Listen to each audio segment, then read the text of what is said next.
size than it used to be. That's a shame. But, you know, colour is just as beautiful, so it will be alright. Okay.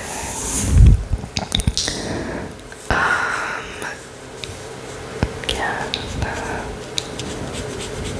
Okay.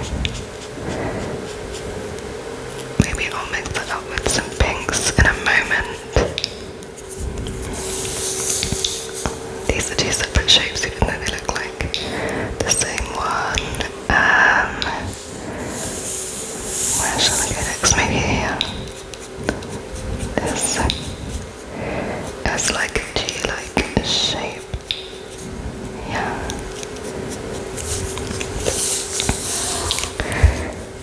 Yeah, I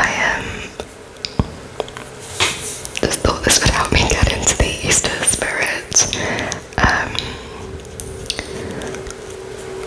I do have some chocolate ready to celebrate for the weekend. And I'm just thinking, what other spring things have I done to mark the changing of the season? I've noticed, I've seen nearby, I think just over the past week, a lot of the nesting, like waterfowl, like the coots and the ducks, their eggs have hatched, so there's lots of tiny little birds beginning to appear, and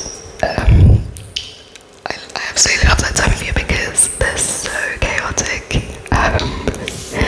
and usually really sympathise with the adult birds because they're so, the ducklings in particular, they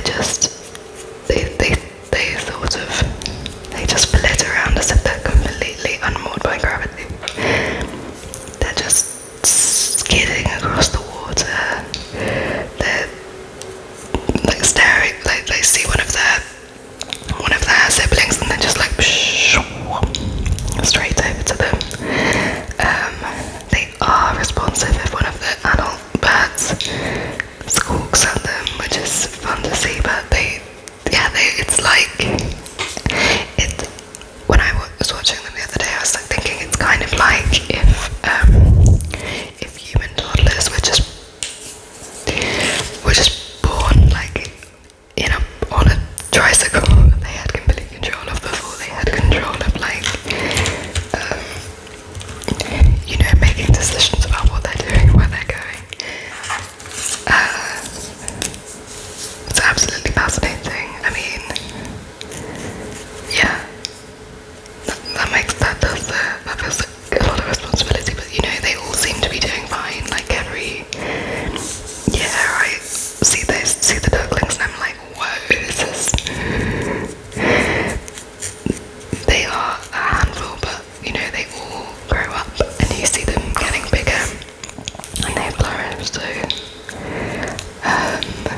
yeah, just I guess that's a testament to duck parenting. That's also